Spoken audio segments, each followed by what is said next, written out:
मार्के हक़ में कामयाबी के बाद पाकिस्तान की पूरी दुनिया में एक पहचान बनी और पाकिस्तान दुनिया के फ़ैसलों में शामिल हो गया है। ख़ास तौर पर मशरिक़ वस्ती की सूरत हाल को देखें तो पाकिस्तान उसके तस्फ़िये में कलीदी किरदार अदा कर रहा है। पाकिस्तान की पोजीशन एक सालिस की है और ऐसा सालिस जिसको दोनों फ़रीक दिल से मानते हैं, तस्लीम करते हैं, उस पर भरोसा करते हैं। ये ही वजह है कि पाकिस्तान इस वक्त दुनिया भर में एक नुमायाँ हैसियत, एक नुमायाँ पोजीशन रखता है। इसी पर हम मज़ीद बात करते हैं और हमारे साथ इस वक्त मौजूद हैं एयर कमोडोर खालिद चिश्ती साहब।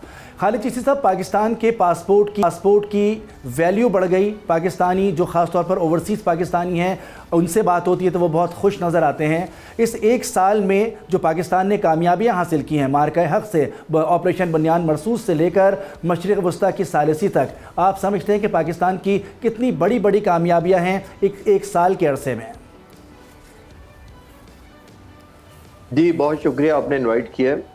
जी बिल्कुल, आप ठीक कहते हैं। और मैं तो एक साल पहले भी, जब ये 7 तारीख को ये मार्का हुआ था और बहुत सारे टीवीज़ ने ये पूछा कि आपका क्या ख्याल है, इसका आउटकम क्या होगा, तो मैंने उस वक्त भी कहा था, अल्हम्दुलिल्लाह आज भी उसी बात पर कायम हूँ कि जब विक्ट्री होती है वो आपके लिए एक वैल्यू ऐड करती है।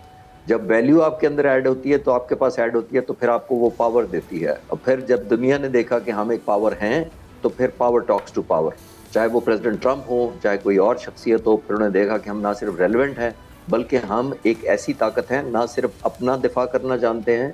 ओवर द 1 ईयर दुनिया ने देखा कि हम जहाँ पे भी मुल्कों की सालमियत को ख़तरा हो, ग्लोबल इकॉनमी को ख़तरा हो, हमारे नेबरहुड में टेंशन हो रही, तो हम वहाँ भी अपनी कंट्रीब्यूशन देना चाहते हैं। तो आई थिंक दुनिया ने अब माना है एक साल के अंदर कि हम एक वेल रिकग्नाइज्ड पीस प्लेयर हैं, नंबर 1, एक रीजनल स्टेबलाइजर मुल्क नहीं, अब हम एक ग्लोबल कंट्रीब्यूटर हैं टुवर्ड्स द पीस। एक न्यू फाउंड रियलिज्म दुनिया के लिए भी है। हमने तो अपने लिए ढूंढा है कि हम रेलेवेंट हैं अल्हम्दुलिल्लाह। तो दुनिया में इंडिया चाहता था कि हम इररेलेवेंट हो जाएं, वो हमला करके वो साबित करना चाहता था कि यहाँ कोई दहशतगर्दी है, और पाकिस्तान के लिए वो एक न्यू नॉर्मल सेट करना चाहता था। वो अब मुख्तलिफ सिचुएशन चली गई ऑल टुगेदर। हम ना सिर्फ इररेलेवेंट से रेलेवेंट हुए, फिर मोस्ट रेलेवेंट रीजनली हो गए, फिर अल्हम्दुलिल्लाह बहुत ही ज़्यादा रेलेवेंट हम हो गए हैं ग्लोबल पीस मेकिंग के अंदर से। तो दुनिया मानती है। कहाँ कंपैरिजन करें, प्राइम मिनिस्टर मोदी का देखें, 26 फरवरी इसी साल वो तल अवीव में थे। वहाँ जाकर उन्होंने कहा था इजरायली प्राइम मिनिस्टर को कि आपकी पेन हमारी पेन है।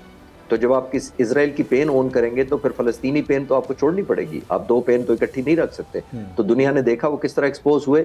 वो गलत मिसरीड किया उन्होंने जियो पॉलिटिक्स को, और उन्होंने समझा था कि इसराइल और अमेरिका मिलकर चंद दिनों में दुनिया में एक नया सिस्टम ले आएंगे, ईरान पर कब्जा हो जाएगा और उसके बाद एक हिंदुस्तान की वाह होगी और एक गुडविल क्रिएट होगी, और पहले से वो बॉन्डेज सेट करना चाह रहे थे। लेकिन I am sure he is pleasantly और अनप्लेजेंटली शॉक्ड एंड सरप्राइज्ड कि उनके साथ हुआ क्या है। तो हम रेलेवेंट हो गए हैं। ओवर 1 ईयर इंडिया ऑलमोस्ट देखा जा रहा है तो वो रेलेवेंस नहीं रही जो पिछले साल थी, या कम से कम 3-4 दिहाइयों तक हिंदुस्तान ने वो एंजॉय की रेलेवेंस।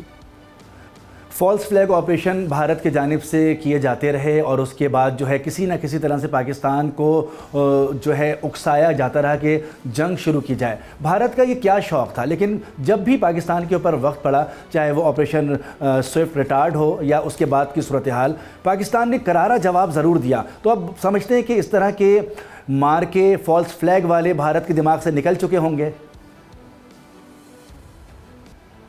देखिए, जब भी कोई आप इस तरह का ऑपरेशन करते हैं तो आप समझते हैं कि एनवायरनमेंट आपकी फेवर में है, नंबर 1 एक्सटर्नल एनवायरनमेंट। दूसरा, आप समझते हैं कि आपकी मिलिट्री आपको वो वॉर ऑब्जेक्टिव हासिल करने की पोजीशन में है, तब आप इस तरह का हमला करते हैं। हिंदुस्तान ने लास्ट ईयर जो अंडर एस्टिमेट किया था कि फॉल्स फ्लैग ऑपरेशन करा के हम पर चढ़ दौड़े, उन्होंने समझा था कि दुनिया फौरी तौर पर पाकिस्तान को दहशतगर्द डिक्लेयर कर देगी, बुरा भला कहेगी, और फिर पाकिस्तान के अंदर भी आपने देखा हम एक चैलेंजिंग पोजीशन में थे फाइनेंशियली भी। आपको याद होगा हम IMF का बेल आउट का इंतजार कर रहे होते थे।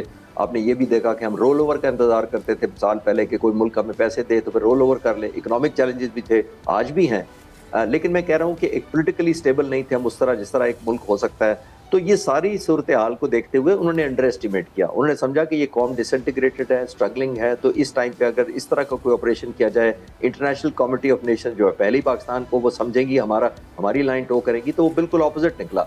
तो आई थिंक हिंदुस्तान भी रियलाइज कर लेना चाहिए। अभी भी अगर वो मिस एडवेंचर करेगा जो आज DGSPR कह रहे थे, तो उसका तो जवाब उससे भी ज्यादा उसको प्रोहिबिटिव कॉस्ट देनी पड़ेगी उसकी। और हमने तो सिर्फ एक डिग्री ऑफ एश्योरेंस हिंदुस्तान को, या कोई भी सॉवरेनिटी हमारी ब्रीच करने की कोशिश करेगा तो हमारी तरफ से तो क्लियर है कि کہ ہم ایک ایسی پروہیبٹیو کاسٹ اسے مانگیں گے جو اس کے لیے بہت مہنگی ہوگی اور آئندہ وہ یاد رکھے گا. اگر وہ کسی وجہ سے 1 سال کے اندر انہوں نے کچھ ایسی تیاری کر لی ہے یا وہ سبق بھول گئے ہیں, وہ دوبارہ ایڈونچر کر سکتے ہیں. لیکن پھر آپ کو یہ ہونا پڑتا ہے, دھیان رکھنا پڑتا ہے کہ جب آپ کسی کے ناک پر ماریں گے مکہ اور خون بہے گا, تو پھر آپ کو اپنے سر کی بھی تو فکر ہونی چاہیے نا. تو وہ بھی بڑا ضروری ہے کہ آپ صرف ون سائیڈڈ فیصلہ نہیں کرتے, پھر آپ کو جو ریٹیلیشن ہونی ہے اس کے لیے بھی تیار رہنا پڑتا ہے. اچھا یہ تھوڑا سا فرمائیے گا کہ سوئفٹ ریٹارٹ کے بعد ابھی نندن گرفتار ہوا اور بھارت کا جہاز تباہ ہوا تو اس کو واپس کروا دیا گیا چائے پلا کے, تو دنیا نے جو ہمارے مخالف ہیں, جو ہمارے ناقدین ہیں, وہ یہ کہنے لگے کہ پاکستان نے کسی پریشر میں, کسی دباؤ میں آ کر فوراً سے بھارت کا جو پائلٹ ہے اس کو واپس کر دیا. تو اس تاثر کو آپ سمجھتے ہیں کہ مارکہ حق میں بری طرح سے زائل کر دیا گیا ہے؟ نہیں, دیکھیے میں آپ کے ویورز کی آسانی کے لیے بتا دوں کہ یہ جنیوا کنونشن ہے, پوری دنیا نے, تمام ممالک نے اس پر سائن کیا ہوا ہے. جنیوا کنونشن کے مطابق اگر آپ کسی ملک کا پائلٹ یا سولجر یا سیلر زندہ پکڑ لیتے ہیں تو ایز پر دا لا آپ کو واپس کرنا ہوتا ہے. آپ یہ نہیں کر سکتے کہ آپ اس کو 10 سال کی سزا دے دیں گے یہاں پہ, وہ آپ کو ایتھیکلی, مورلی, لیگلی واپس کرنا ہوتا ہے. یہ انٹرنیشنل لا ہے. تو اس میں کمزوری کا تو بالکل نہیں تھا. یہ ایسا نہیں ہوتا کہ آپ نے قیدی آج نہیں ہم نے پکڑا, ہم نے 1959 10 اپریل پاکستان کو بنے صرف 12 سال ہوئے تھے.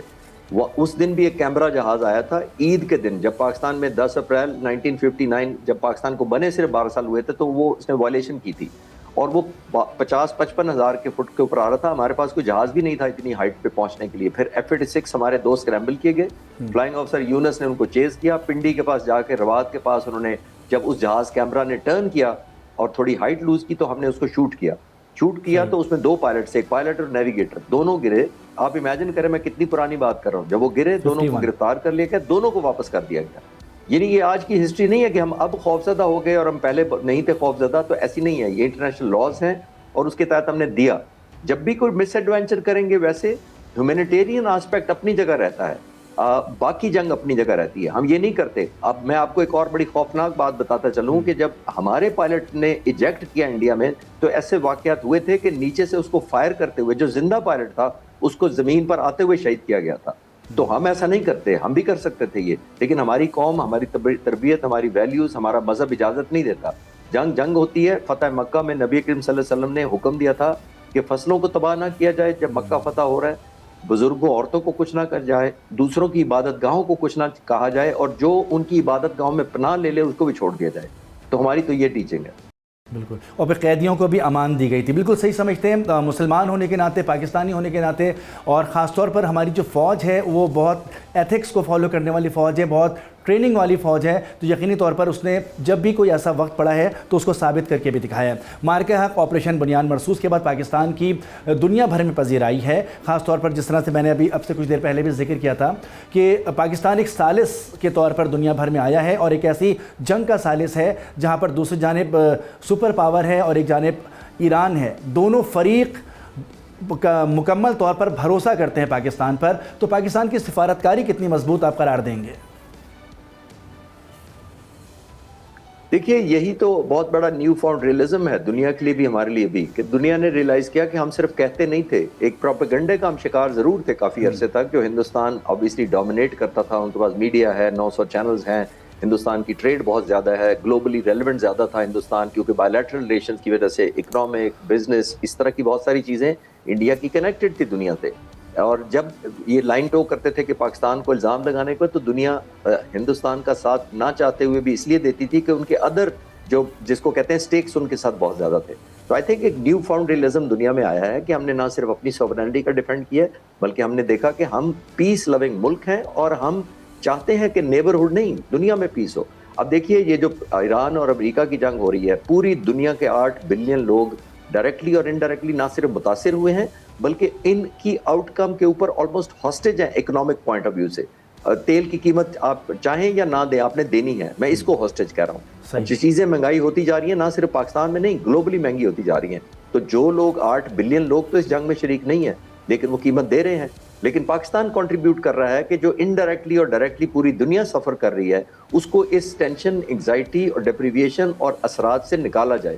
اور جس کے لیے ظاہر ہے تمام دنیا معترف ہوئی ہے پاکستان کی, کہ پاکستان ایک ایسا ملک ہے نہ صرف اپنے آپ کو سٹیبل کر رہا ہے, بلکہ اس خطے کے اندر ایک امن کے لیے اور گلوبل اسٹیبلٹی کے لیے کنٹریبیوٹ کر رہا ہے. सब्सक्राइब करें और बेल दबाएं ताकि कोई खबर रह न जाए।